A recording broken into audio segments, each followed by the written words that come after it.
Welcome to TG24 TV. నేను Sumalatha. BRS ధర్నాను రైతుల ధర్నాగా చెప్పుకోవడం దయాకర్ రావుకు సిగ్గుచేటు అని మండల కాంగ్రెస్ పార్టీ అధ్యక్షులు ఈదులకంటి రవీందర్ రెడ్డి అన్నారు. పాలకుర్తి ఎమ్మెల్యే యశస్విని రెడ్డి, టీపీసీసీ ఉపాధ్యక్షురాలు ఝాన్సీ రాజేందర్ రెడ్డి ఆదేశాల మేరకు శనివారం మండల కేంద్రంలోని పార్టీ కార్యాలయంలో మాజీ టీపీసీసీ కార్యదర్శి బిల్లా సుధీర్ రెడ్డి, బ్లాక్ కాంగ్రెస్ అధ్యక్షుడు Jatothu Hamya Naik, AMC vice chairman Sirikonda Krishnareddy, గ్రామ పార్టీ అధ్యక్షుడు మచ్చ రమేష్, సీనియర్ నాయకులు ఆకుల సురేందర్ రావు, కంచరపల్లి వనజారాణి తదితరులతో కలిసి విలేకరుల సమావేశంలో పాల్గొన్నారు. ఈ సందర్భంగా వారు మాట్లాడుతూ యూరియా సమస్య దేశం మొత్తంలో ఉన్నది. మాజీ మంత్రి చేయాల్సింది రాయపర్తిలో కాదు, ఢిల్లీలో చేయాలి. కానీ స్థానిక ఎన్నికల్లో లబ్ధి పొందాలని ఇలాంటి ఎత్తుగడలు వేస్తున్నాడని మండిపడ్డారు. మీరు చేసిన ధర్నాకు రైతులను పిలిచినా వచ్చే పరిస్థితుల్లో లేరు. మీకు ప్రజలు స్వస్తి చెప్పారు. మీరు చెప్పే మాటలు ఎవ్వరు వినే పరిస్థితిలో లేరని, ఇకరైనా తప్పుడు ప్రచారాలు మానుకోవాలని అన్నారు. రైతు ధర్నాగా అభివర్ణించడం బీఆర్ఎస్ నాయకులకు సిగ్గుచేటు. దేశంలో ప్రధాన సమస్య ఇది, రాష్ట్రంలో సమస్య కాదు. ఇది దేశంలో ప్రధాన సమస్య యూరియా సమస్య, రైతాంగానికి అవసరమయ్యే, వ్యవసాయానికి అవసరమయ్యే సమస్య. ఇది కేంద్రం ఆధీనంలో ఉంటుంది. మన బీజేపీ ప్రజాప్రతినిధులు మీడియా సాక్షిగా చెప్పడం జరిగింది. ఇది ఆపరేషన్ సింధూరు యుద్ధం వల్ల చైనా నుంచి రావాల్సిన యూరియా కొంత ఆలస్యం జరిగింది. అందులో భాగంగా మళ్ళా మనకు అధిక వర్షాలు ఉండలు, వరదల వల్ల, వర్ష పరిస్థితుల వల్ల మనకు కొంత లేట్ అయింది. ఇది కనీస జ్ఞానం లేని మాజీ మంత్రి ఎర్రబెల్లి దయాకర్ రావు దీన్ని ఆయన రాజకీయ లబ్ధి కొరకు, ఆయన రాజకీయ ఉనికి చాటుకోవడానికి బీఆర్ఎస్ పార్టీ అనేది కనుమరుగైపోయింది రాష్ట్రంలో. దాన్ని స్థానిక సంస్థల స్టంట్ గా ఆయన ప్రారంభించడం దీనికి సిగ్గుచేటు. రైతుల పక్షాన ఆయన అధికారంలో ఉన్నప్పుడు ఆయన గవర్నమెంట్ లో రైతులకు బయట జైలుకు తీసుకువెళ్లిన చరిత్ర బీఆర్ఎస్ ప్రభుత్వాన్ని. అవన్నీ మర్చిపోయి 1,00,000 రుణమాఫీ ఏకకాలంలో అన్నాడు.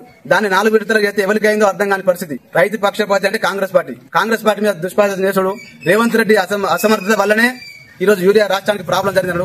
పక్క రాష్ట్రాల్లో, బీజేపీ పాలిత రాష్ట్రాల్లో కూడా ఇది ప్రధాన సమస్య. ఇది కనీస అవగాహన లేకుండా రాజకీయ మనుగడ కోసమే ఎర్రబిల్లి ఆడే డ్రామా ఇది. నీకు బీజేపీతో నీ చీకటి ఒప్పందం ఏందో నిన్న బట్టబయలైంది మండల ప్రజలకు. నువ్వు కనీసం బాధ్యత వహించాల్సిన బీజేపీ ప్రభుత్వాన్ని గానీ, బీజేపీ పార్టీని గానీ ఒక మాట విమర్శించకపోవడం, పూర్తి బాధ్యత వహించాల్సిన కేంద్రాన్ని ఒక మాట అనకపోవడం, నువ్వు త్వరలో బీజేపీలోకి చేరే అవకాశం ఉన్నందువల్ల వాళ్ళతో సహాయత కుదుర్చుకొని రేవంత్ రెడ్డిని బదనం చేసి ప్రజాప్రభుత్వాన్ని బదనం చేసే కార్యక్రమంలో భాగంగా నిన్న పెట్టిన ధర్మ ఇది. పూర్తి స్థాయి రైతులనే ముఖ్యమైన రైతు వేదిక దగ్గర బస్తాల కొరకు నిజమైన రైతున్నారు. రైతులే నవ్వుకుంటారు. నీకు కేంద్రంలో కూడా ప్రశ్నించే అధికారం లేకుండా, ఒక ఎంపీని కూడా గెలవనీయకుండా తెలంగాణ రైతాంగం కంకణం కట్టుకొని నిన్ను పక్కకు తోలడం జరిగింది. అయినా మీ వక్రబుద్ధి మానుకొని ప్రభుత్వం మీద చెడు పేరు తీసుకొచ్చే విధంగా చేస్తే ఇంకోసారి మాత్రం సహించాం. ఖబర్దార్. జై జవాన్, జై కిసాన్. ధర్నా కార్యక్రమం ఏర్పాటు చేసిన టీఆర్ఎస్ నాయకులకు, ఎర్రపల్లికు సిగ్గుచేటు. ఎందుకంటే వాళ్ళు నాయకులే పోయి రైతులున్న కాడికి పోయి రైతు వేదికలో పోయి రండి అంటే ఆ ఉన్న బత్తలు కూడా ఇవ్వకుండా చేస్తావా, మేము ఎందుకు రావాలని అక్కడనే అన్నారు అందరు నాయకులని, మేము రామని. అయితే ఇక్కడేమో రైతు అన్నారు, రైతులంతా అక్కడ ఉన్నారు, రైతులే చెప్పారు మేము రాము, ఏ మోకం పెట్టుకుని, అది మాది కాదు కదా, కాంగ్రెస్ పార్టీది కాదు కదా, వాళ్ళ మీద ఎట్లా ధర్నా చేయాలని రైతులే మాట్లాడటం జరిగింది. వీడియోలో బాగా చూడండి. వాళ్ళు పోలీసు వాళ్ళు కూడా మరి నువ్వు ఎందుకు చెప్తాను అంటే, మేము పోలీసు వాళ్ళని కూడా ఇక ఉండని, ఎంతసేపైనా ఉండని అని అంటే కూడా ఏదో కాసేపు రోడ్డు మీద కూర్చోమంటే అంట కదా, ఇక నన్ను పట్టుకుంటే నేను లేచేస్తా అని చెప్పే కాడికి వచ్చింది ఆయన. ఎందుకంటే రైతులు అన్నారు సార్, మరి యూరియా బత్తాలు కాంగ్రెస్ పార్టీకి ఏం సంబంధం, బీజేపీది కదా అని ఆయన ఎదుర్కొనే రైతులు అడగటం జరిగింది. అయినా కానీ మరి దయాకర్ రావుకు కానీ కార్యకర్తలకు వాళ్ళకి ఎందుకు సిగ్గు లేదో నాకు అర్థమవుతుంది. బీజేపీ నాయకుడు క్లియర్ గా చెప్పాడు, రేవంత్ రెడ్డో, టీఆర్ఎస్ పార్టీ, బీజేపీ ఎవరు ఉన్నా వాళ్ళది కాదు, జరిగింది ఇది కేంద్ర ప్రభుత్వందే, యూరియా రావాల్సిన వాస్తవాలని, అది రేవంత్ రెడ్డి తప్పు కాదు, కాంగ్రెస్ పార్టీ తప్పు కాదని చెప్పినా కూడా ఎందుకు సిగ్గులేదో వీళ్లకు ఒకసారి చెప్పాల్సిన అవసరం ఉంది.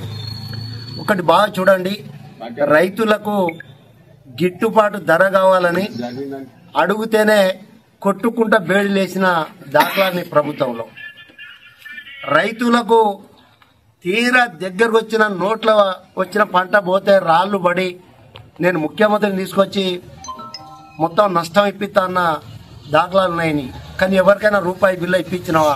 మరి ఆ రోజు ఎక్కడ నిద్రపోయినావు? మరి ఆ రోజు మీ కళ్ళ ఊపడలేదా? మీ కళ్ళలో ఏమైనా చెత్త పడ్డదా, దుబ్బ పడ్డదా? ఒక్కసారి చెప్పాలా మీరు. ఏం మాట్లాడుతారు? ఎందుకు రెచ్చగొడతావు రైతులని? ఎక్కడ లేని ఇక్కడనే ఎట్లా వస్తుంది? రైతులు ఇక్కడ రాయపర్తి మండలంలో వ్యవసాయ భూములు బాగా సాగైనాయి, బాగా ఏరియా కొరత ఉన్నది. అయినా కానీ మొన్న కూడా మా ఎమ్మెల్యే ఎస్ఎస్వి రెడ్డి గారు కలెక్టర్ తోటి మాట్లాడటం జరిగింది.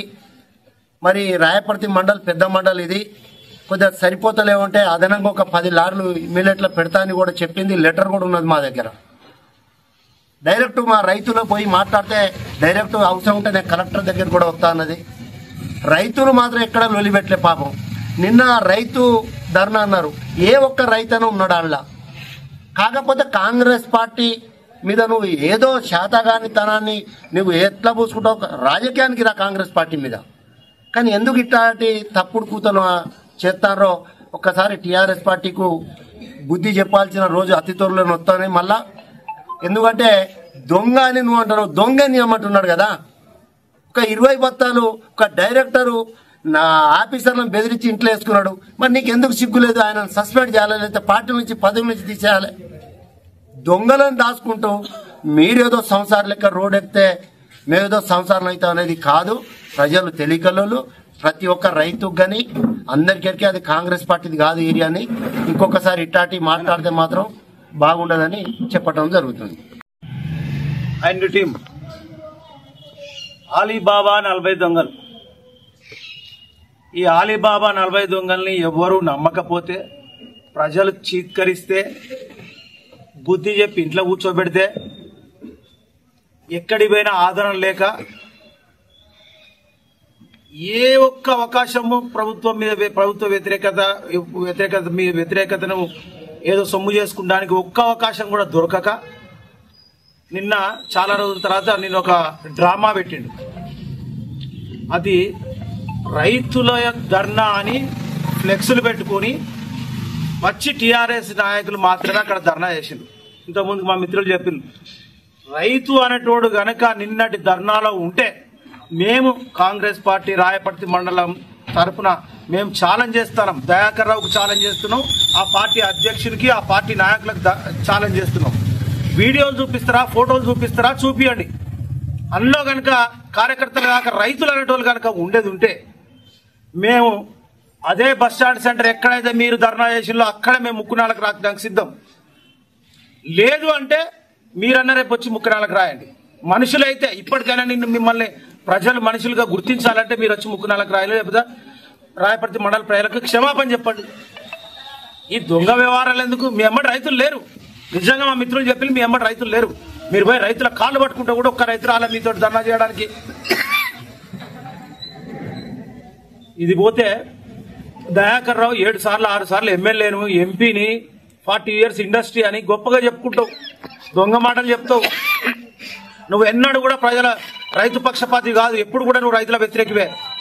నువ్వు నీ చంద్రబాబు నాయుడు వ్యవసాయం దండగా ఉన్న చంద్రబాబు నాయుడు కాళ్ళు మొక్కింది నువ్వు తెలంగాణ ఉద్యమంలో. వ్యవసాయం దండగా చంద్రబాబు ఆయన కొమ్ము కాసింది, ఆయన మోచేతి నీళ్లు తాగింది దయాకర్రావు నువ్వు. దాని తర్వాత టీఆర్ఎస్ లో చేరిన తర్వాత ఇదే కొడకల్లి మండలంలో దేవరుపుల మండలంలో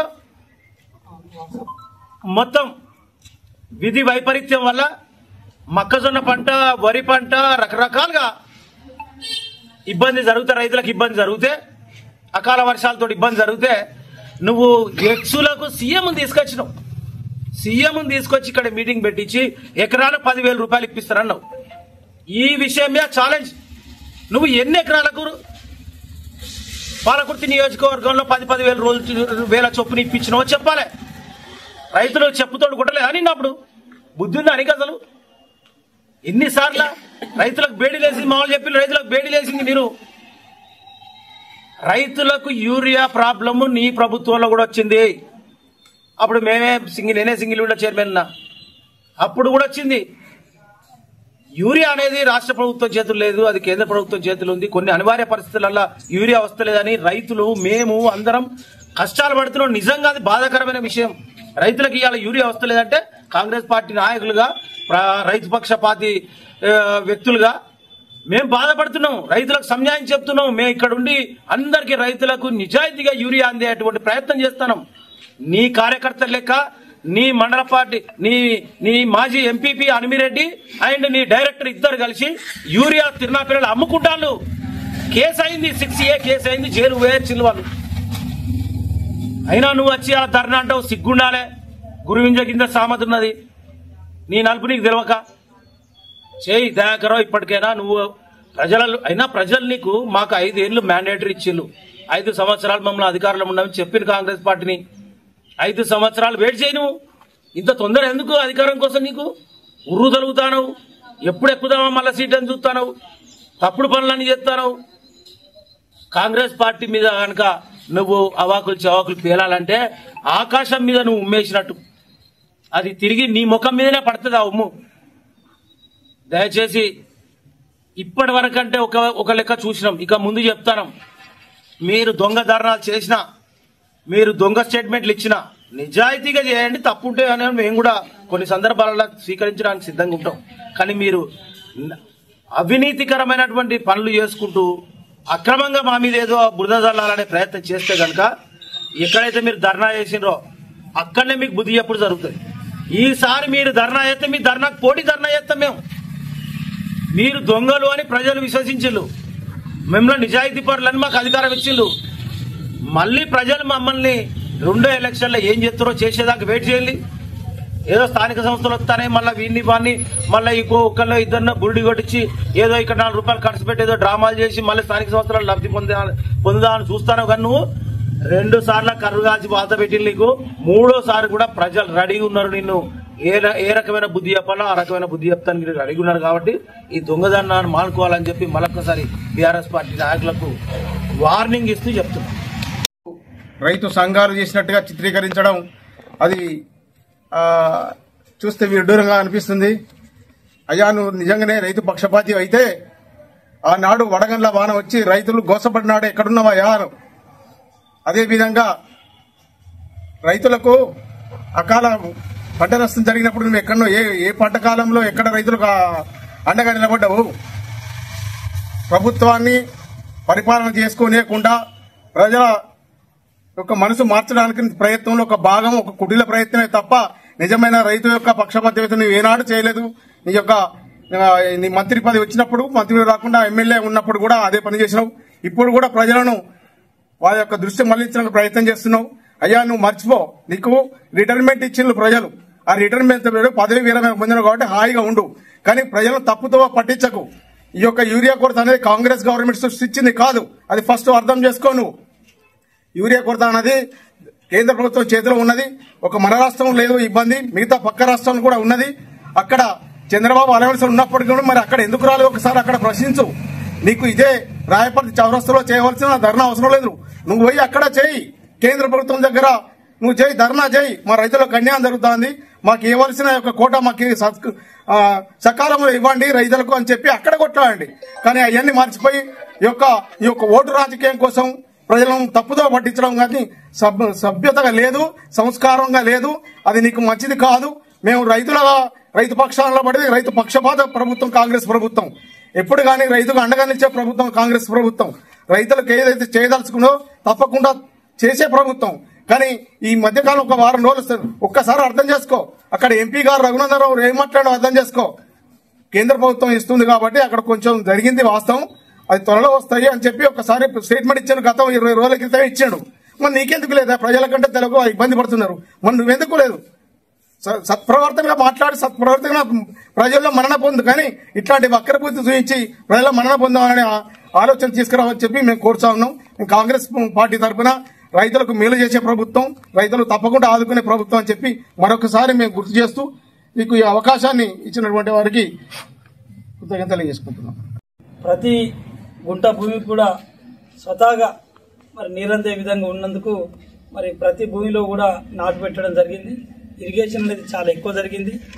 అయినప్పటికీ మరి ఉన్న యూరియాను, ఉన్న ఫెర్టిలైజర్ను ఏ విధంగా వాడాలి, ఏ విధంగా అందించాలనే ఉద్దేశంతో స్వయంగా రైతు అయినటువంటి వ్యవసాయ శాఖ మంత్రి గారు, రైతు బిడ్డ అయినటువంటి మన ముఖ్యమంత్రి గారు మరి తదనుగుణంగా వాళ్ళంతా కూడా ఒక పద్ధతి ప్రకారంగా ఆఫీసర్లతో కూడా ఎప్పటికప్పుడు సమీక్షించుకొని మరి అన్ని రాష్ట్రాల్లోకి వెళ్ళా ఎక్కువ కూడా ఇప్పుడు భారతదేశం లోపల గతంలో పంజాబ్ ఉంటే ఇప్పుడేమో తెలంగాణ మొట్టమొదటిగా మరి ఇరిగేషన్ లోపల ఎక్కువ ఉన్నది.